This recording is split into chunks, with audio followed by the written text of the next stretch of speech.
Rabbi Balkany will not be recording the usual live video for this week only. However, in its place, we are presenting an audio shiur that the rabbi gave some years ago. Please feel free to enjoy, to comment, to subscribe if you haven't yet to the channel, and looking forward to continuing the usual videos come next week. To each and every one of the listeners, I do want to say that last week, as we stood in shul and we called out Chazak, Chazak, V'nis Chazek, and we concluded Sefer Vayikra, this week we begin Sefer Bamidbar, and the most important nekuda, the Mefarshim say, when you look at the brachas and the klolos of last week's Tochacha, is the concept of shalom.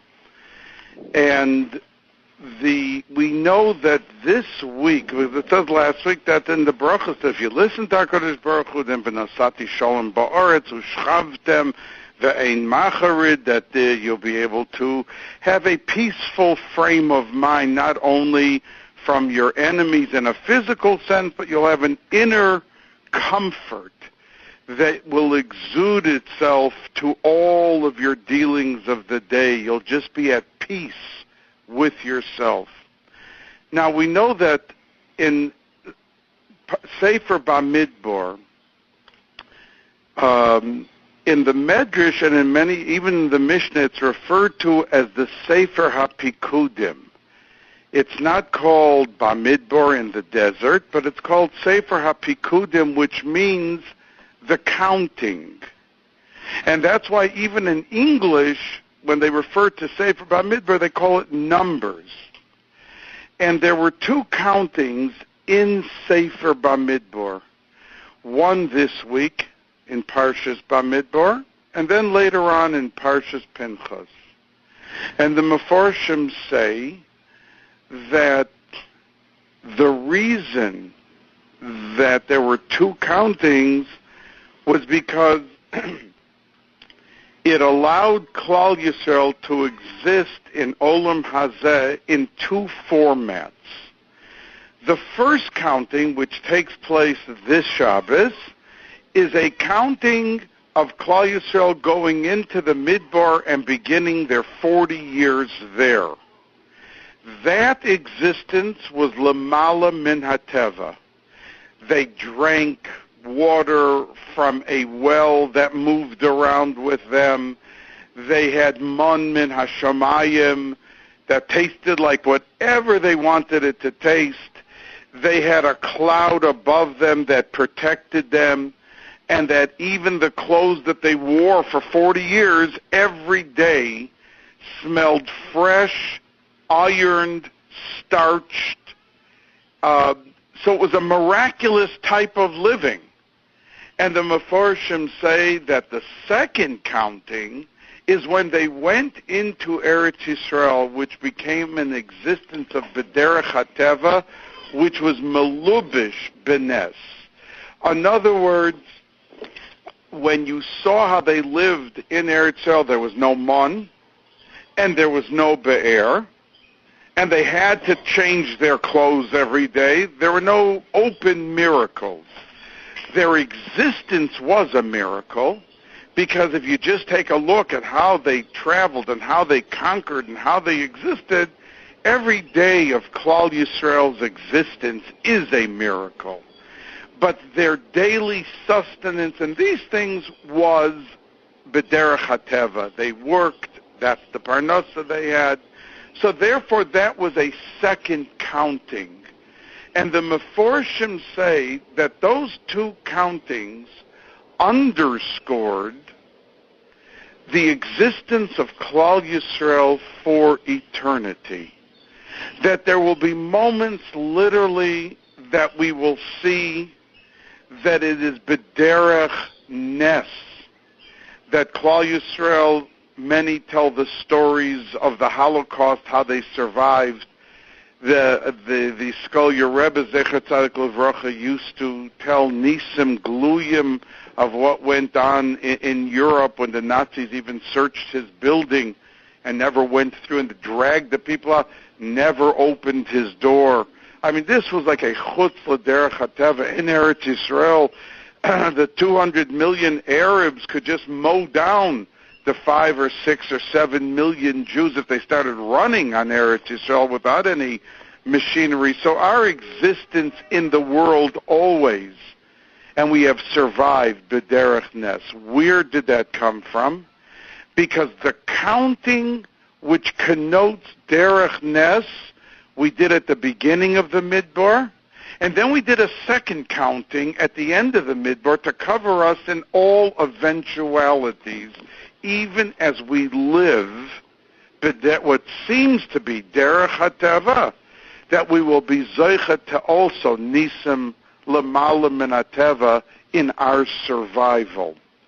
And we know that as they traveled in the Midbar, they traveled according to the Golem, according to flags. In other words, the Mishkan was in the middle, and then they had 3 Shvatim to the right, 1 to the left, the north, south, east, and west.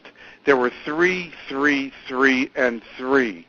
And that began the Golem, and it says that they traveled here in Olam Hazeh around the Mishkan, the same way the Merkava of HaKadosh Baruch Hu. Now, we can't understand what it means, Merkava. When we think of a chariot, we have in mind what we as human mortals understand a chariot to be, that there's somebody riding in a chariot, and there's a driver, and there's people in front, there's people behind.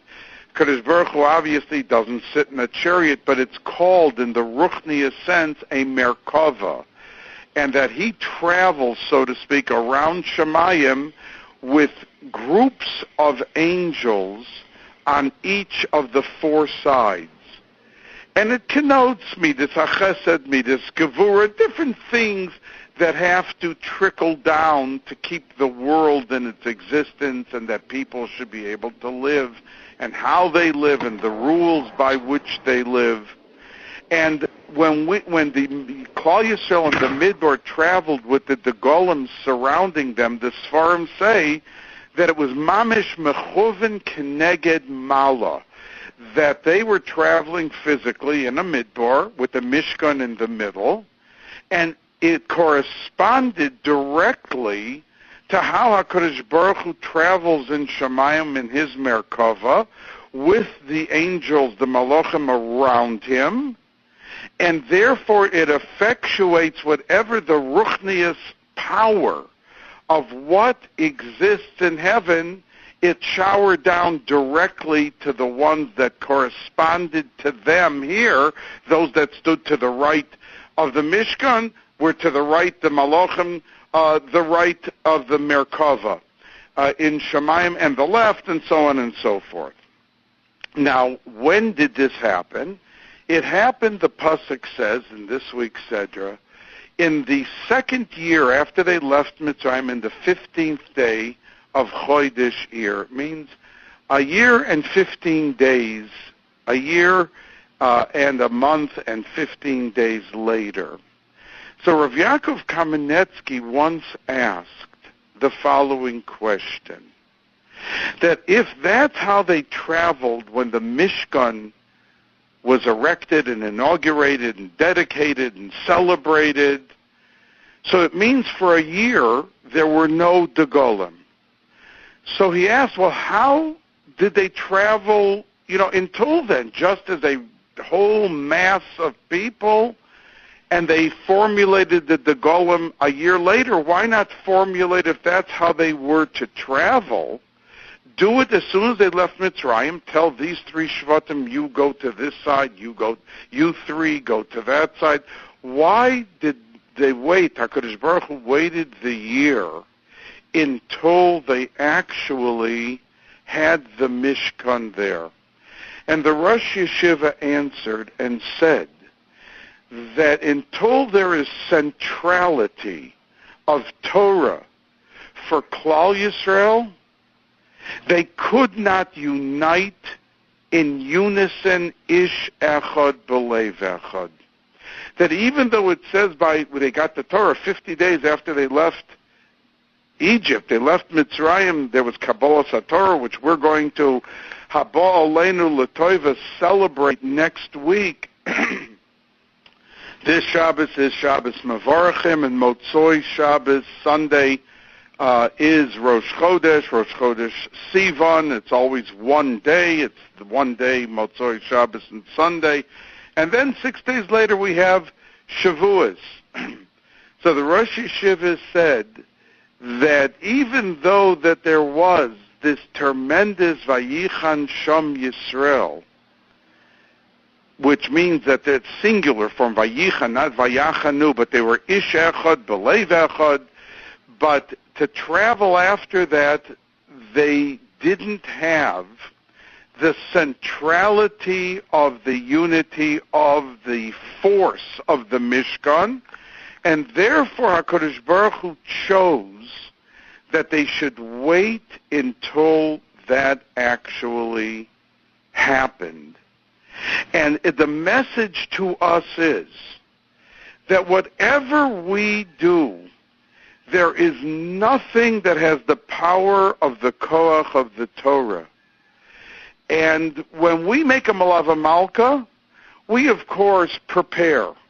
When we make a dinner for a yeshiva or a dinner for a couple, a sheva brachas, when we make a Suda of Shalashudas on long Shabbos afternoons, and there's a Shalashudas which friends and family come to, we have to know that when we gather people together, that there should be a centrality of theme.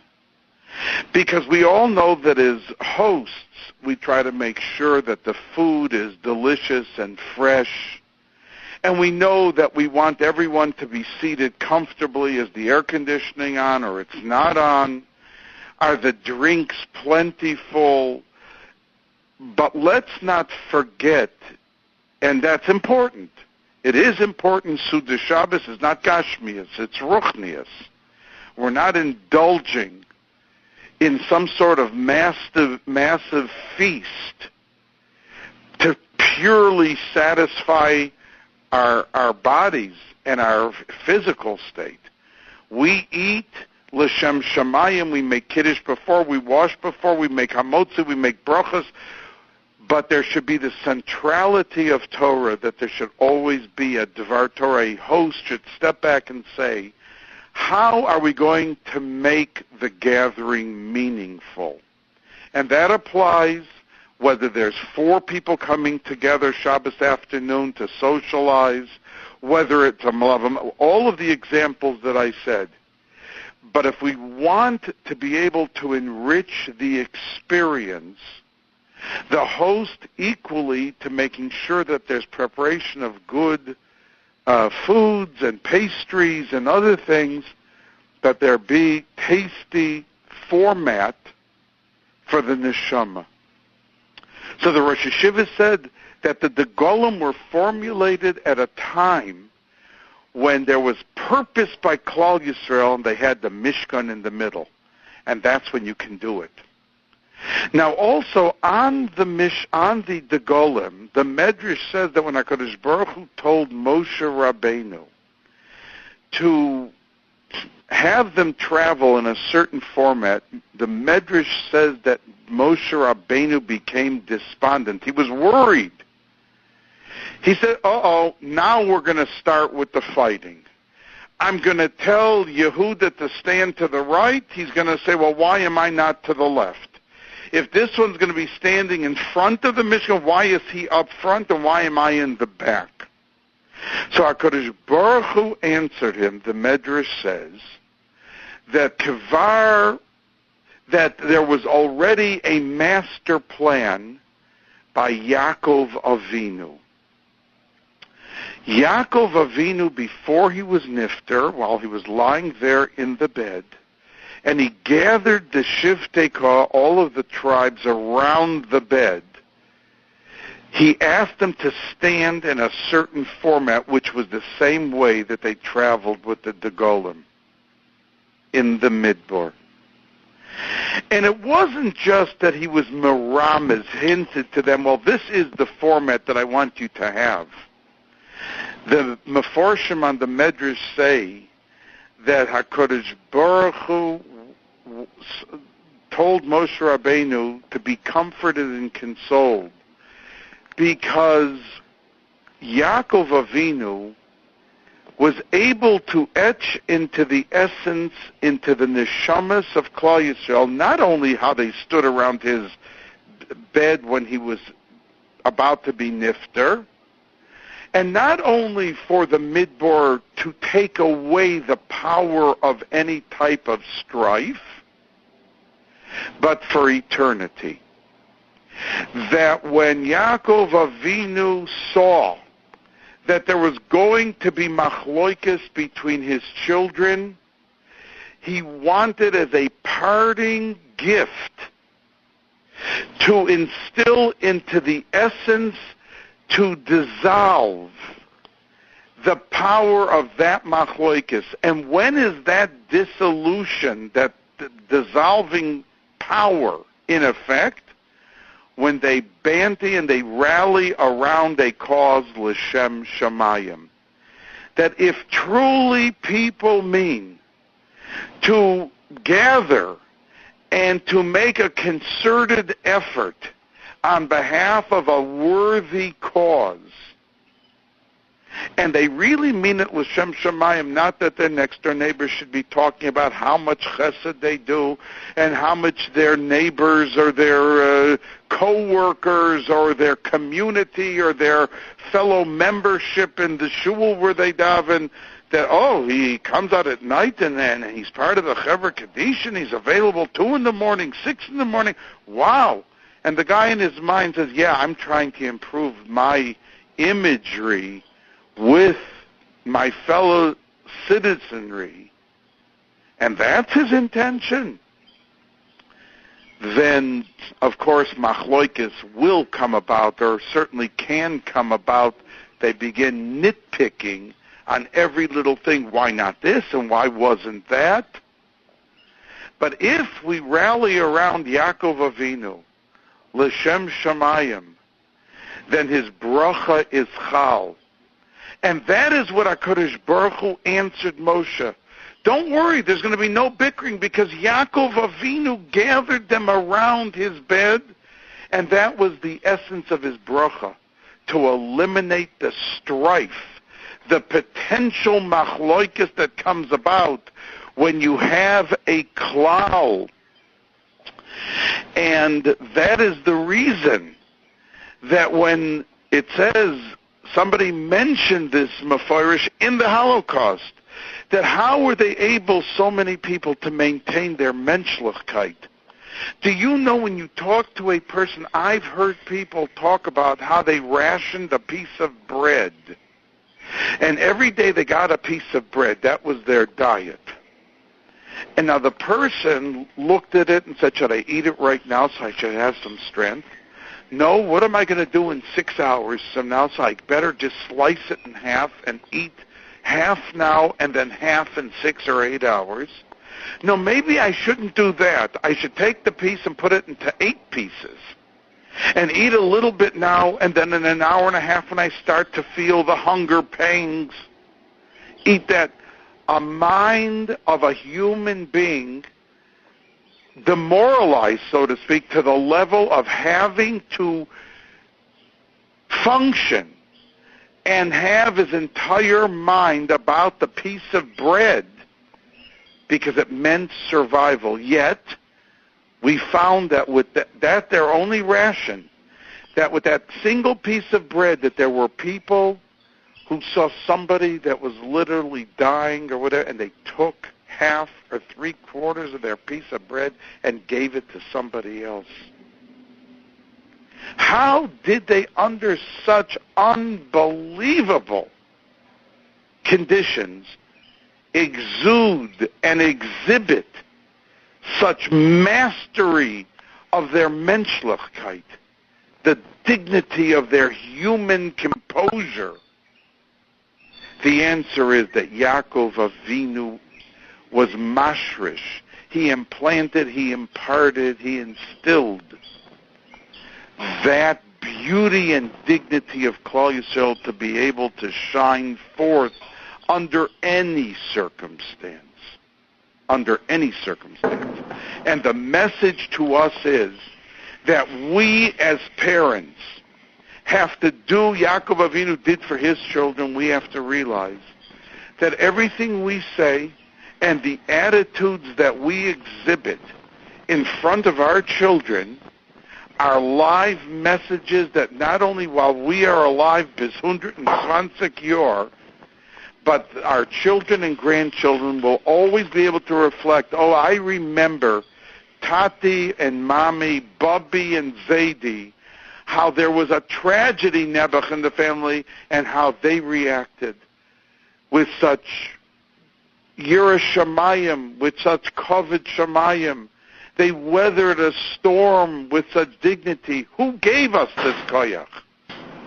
That came from Yaakov Avinu as a gift to Klal Yisrael, to be able to survive and thrive even in the hardest, most difficult moments of life.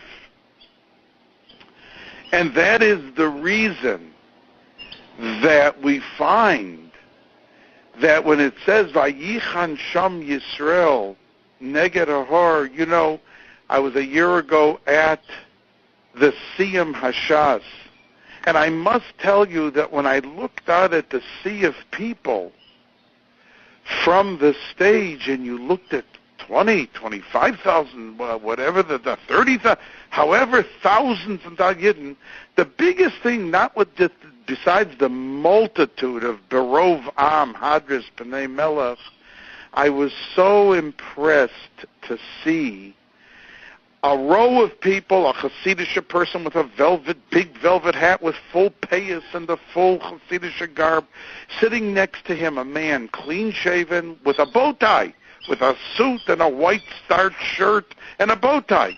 And the third man looked like an elderly Jew, a Sephardi. There were Sephardim, there were Ashkenazim, there were Hasidim, there were Misnagdim, there were old, there were young, there were rich, there were poor, everybody. Because nothing has the unifying force that the Torah has.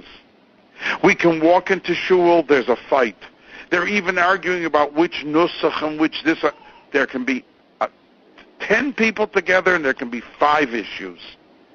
But when it comes to the Torah before Mashiach and after Mashiach, we're going to be making the same siyumim on Shas and on Mishnayos and on everything. And it can unify us with such total unity, because that's the power of the Torah, and that is the reason that we have Shalosh Regolim, all equal status, and there should be a Chol HaMoed for Shavuos also. The Svarim say this. But if you look in the Bnei Yissaschar, it talks about Arichas, that there is no Chol HaMoed for Shavuos, because Sukkot and Pesach both are 2 Yomim Tovim which are filled like a pomegranate with the seeds of mitzvahs. We have matzah, we have maror, we have arbakosas, we have lulav, esrig, sukkah. We're filled with gorgeous mitzvahs which brings down to us the beauty and dignity of the Torah, of the schusim, of these mitzvahs. But the schus HaTorah is Shavuos. And when you deal with the Torah, there can be no chol. Because as great as Chol HaMoed is, and as much as the Gemara Moed talks to a Chassid Shalom, someone is Mavaza and doesn't properly, that's why, treat Chol HaMoed, that's why we see people with Streimlich and with the Shabbos Dika Malbushim and Su'udos on Chol HaMoed, because Chol HaMoed is not some weekday, an average weekday. A person, even before they open their store, has to think twice if they're allowed to do it on Chol HaMoed. The Gemara is very specific and goes into a few dafim about working on Chol HaMoed. People say, well, it's Chol HaMoed, I'm going to work. If the person doesn't have a chisur and Kissen doesn't have a major need for the price, he's not allowed to do it. But as big as Chol HaMoed is, it's still not Yom Tiv in the level of Yom Tiv that you can't ride and you can't touch money. To bring any chulin into Shavuos, impossible. The Torah is above any chulin. And that is why there is no Chol HaMoed for Shavuos. And that is the reason that we consider at a Siyam Hashas and see every type of Yid there. Because there is no unifying force more than the Torah itself. And that is how we are able to come into Shavuos. And we are not celebrating something that once happened 3,300 years ago. We are reliving it every single Yom Tiv. We are reliving, and there were tzaddikim who during the night on Shavuos were big enough to hear the bas kol coming out and heard again, Anochi Hashem Elokecha, which is repeated every single year on Har Sinai. And the hashpah given over to us has its own distinct koyach. And even though we're not at the level of bas kol to hear it, but we are re-imbued, re-inspired, rededicated. And that's why I always say to the students that when your fathers, your brothers, your future husbands come into Shavuos, it doesn't mean that if chas v'sholom sometimes a bocher didn't succeed in his learning, he should give up, because there's a fresh opportunity with a new bracha of that new year of Shavuos. And that maybe this year something's going to click with extra siyata d'shmaya and he's going to be very matzliach in his learning. So we are reliving, we are not just commemorating something that once happened. We are reliving and re-receiving the Torah each and every year. And therefore we have to do everything to make sure that the beginning should be proper and that the Yom Tov itself should elevate us to the greatest of heights, because there is nothing greater and higher than the Shema Havaya Yud Kei Vav Kei. The Vav is Torah, says the Zohar Kodesh, and the last Hey are all of the mitzvahs. So no matter how big the mitzvahs are, it comes after the Vav. It's the last Hey. And the Vav is Torah. Nothing Talmud Torah can negate Kulam. And Talmud Torah gets its shoirish and gets its uplift and gets its zest and its zeal and its drive from the Yom Tiv of Shavuos. So we have to make sure that the Kabbalah Torah, and by the way, a Seuda on Yom Tiv, there's no Yom Tiv that we have a bigger chiyuv than, it says, Chatzi L'Hashem v'Chatzi Lochem, de Be'in HaKol Moedim, de Ba'atzeres, Be'in and Nami Lochem, that a person, when they sit down and they have Sudas on Shavuos, if a person said, no, Torah is so big, and it's Kabbalah Torah, I'm going to sit for 48 hours, I'm not going to do anything else, Chas v'Sholom. He can't get the full hashpah for Torah, because Seudos and Kiddush and Oinig Yom Tov and Simchas Yom Tov, Basar V'Yayin, is something which is a requirement that's part of the ingredients. If you leave out the flour when you bake a cake, you cannot, if you put, no matter how much sugar, how much chocolate, how much whatever you put, if you don't have the flour, you're not going to have any cake there. The Seudos are part and parcel of Yom Tiv, and people, it's worthy of every minute of preparation, whatever you bake and whatever you develop, to have L'Kovid Yom Tiv, that not only the Simcha should have a Freiliche atmosphere, but the Suda should be with proper dignity, that we are celebrating a gift that was the greatest gift that was given to mankind, and we, Klal Yisrael, received that gift. And we got it. We won the lottery. We were the one in 50 million people to win it. Of all of the nations of the world, we, little Klal Yisrael, were zoichet to receive it. And that's why we have to realize that the second pasuk in Bamidbar says, Se'u es roish kol adas Yisrael, which means to count every head.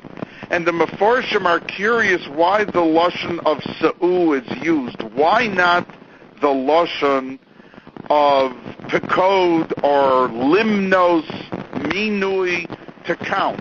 Why Se'u? So the Meforshim say because we find Se'u in different situations used. Se'u means to lift up. It doesn't mean just to count, it means to lift up, to pick up. When we find the word Se'u, though, used by the baker, by Paro, Yisa Paro es roshcha me'alecha, that Nebuchadnezzar meant tragedy. And that is the message of the Sedra that is always before Chag HaShavuos. That said, the Sedra of Bamidbar starts off with Se'u, that a Yid is given in his lifetime golden opportunity. That is our biggest problem, that we don't cherish and realize the moments of opportunity in this world. The Vilna Gaon cried before he was nifter, and his Talmidim said to him, Rebbe, you were able before Rosh Hashanah to count the seconds that you missed, the minutes. You missed that year 5 minutes of Limana, the year before Rosh Hashanah. You were able to have that cheshbon. What are you crying about? You're going to Gan Eden Ha'elyon. So he answered and said, I'm not worried about that. What I'm crying about is that I'm leaving Olam Hazeh, a world. He held up his tzitzis and he showed them and said that every second that I'm wearing these tzitzis, I have a separate mitzvah. When a person's neshama returns, that's it. The bell rings and I have no more opportunity. It's what I got in this world, what I was zoichet to in this world. That's what I have to show for myself and will reap the benefits in Olam Haba. I can't do any more mitzvahs in Olam Haba. And I'm leaving such a beautiful world. That's why I am crying. So the message is that sometimes we see a roadblock and we get detoured. A person is detoured that instead of using the gorgeous minutes that we have in the hours and the days, we're busy angry at someone. We're busy fuming about this and that. We're busy with a narishkeit with a neighbor that they parked in the driveway, and we go and waste a half a day and end up with machloikis, with an argument with our neighbor. I mean, we get so detoured that the person never allows the moments to become fleeting moments and days and months, and to centralize the theme and to focus on the beauty of what we have been given, every single human being. And not to lose those opportunities, those golden moments.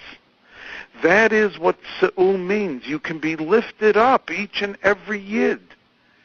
And you can soar heavenward, and you can exhibit the dignity of the Torah and its mitzvahs, and you can enjoy every moment of life, even here in Olam Hazeh, with a happiness and a wholesomeness, a frame of mind, enjoying each and every day, each and every child, each and every anicle, each and every friend.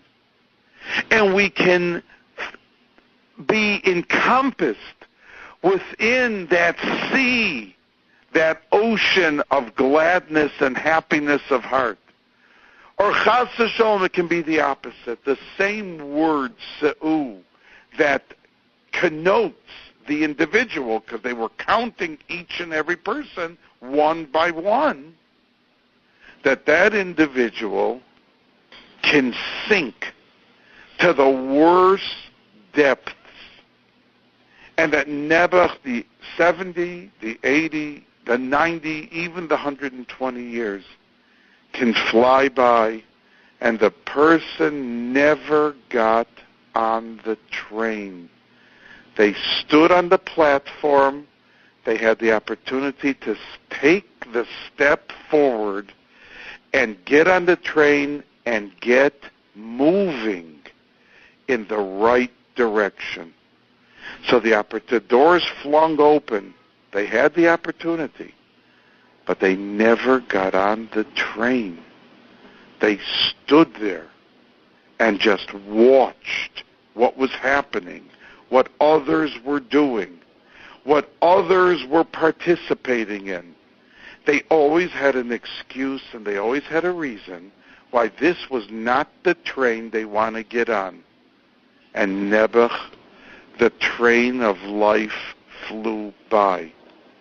Let us reinvigorate ourselves with dedication, with love for HaKadosh Baruch Hu, for the beauty of Chag HaShavuos, and to be able to be makabel the Torah mitoch ahava v'yira, and to be able to do it with that true feeling, that hergish, the love of the importance, and to stop for a moment and to realize, what would our lives be like with all of the kavod, with all of the money, with all of the power, if we didn't have Torah and mitzvahs? A guten Chodesh, a guten Shabbos, and a freilichen and a listikin, a guten Simchadik Yom Tov. Shabbos.